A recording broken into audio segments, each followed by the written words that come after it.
நம்ம பயன்படுத்துற பெட்ரோல்ல ethanol level 10 இல்ல 5 இல்ல 8% இருக்கிற மாதிரி தான் வந்து நம்ம ஃபியூல பயன்படுத்திட்டு இருக்கோம். இது வந்து 20% ஆகும். ஆனா இப்படி 20% ஆகுறப்ப நிறைய பிரச்சனைகள் இருக்கு. ஃபர்ஸ்ட் விஷயம், நீங்க பழைய வெஹிக்கிள் வச்சிருக்கீங்க, அது வந்து E20 காம்பேட்டபிள் இல்ல அப்படின்னா, அதுல நீங்க 20% எத்தனால் இருக்கிற ஃபியூல போடுறப்ப இன்ஜினுடைய லைஃப் வந்து குறையும். நார்மலாவே எத்தனால்குள்ளார ஆக்ஸிஜன் கண்டென்ட் இருக்கிறதுனால அது வந்து இன்ஜின்குள்ள போயிட்டு கம்பஷன் ஆகுறப்ப வாட்டர் மாலிகூல்ஸ் வந்து ப்ரொடியூஸ் ஆக வாய்ப்பு இருக்கு. அப்படி வாட்டர் மாலிகூல்ஸ் ப்ரொடியூஸ் ஆகுறதுனால உள்ள நிறைய துருப்பிடிக்க வாய்ப்பு இருக்கு. ஸோ சீக்கிரமாவே கொலிஷன்ஸ் நடக்கும். அதே மாதிரி கார்பன் டெபாசிட்ஸ் அதிகமாகும். ஃபியூல் பைப் லைன்ல எல்லாம் கூட துருப்பிடிக்க வாய்ப்பு இருக்கு. ஸோ பழைய இன்ஜினுக்கு நம்ம எத்தனால் E20 போடுறதுங்கிறது இன்ஜினுக்கு ஒரு பாதிப்பை ஏற்படுத்தும் அப்படிங்கிறதையும் நம்ம இப்போ நோட் பண்ணி ஆகும். இதனாலதான் என்னமோ தெரியல, ஸ்கிராப்பிங் பாலிசி அப்படின்னு கொண்டு வந்து ஒரு வெஹிக்கிளுடைய ஆயுள் காலமே 15 வருஷம் அப்படின்னு வச்சிருக்காங்க. ஸோ ரஜினி படத்துல சொல்ற மாதிரி எல்லாத்தையும் கூட்டி கழிச்சு பார்த்தா எத்தனாலோட பெர்சன்டேஜ் ஒரு பக்கம் இன்க்ரீஸ் ஆக போகுது.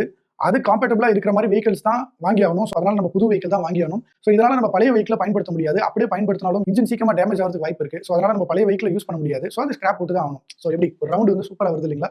ஸோ இதுக்கு பேர் தான் நம்ம வந்து ஆட்டோமொபைல் லைஃப் சைக்கிள் அப்படின்னு வச்சுக்கலாம்.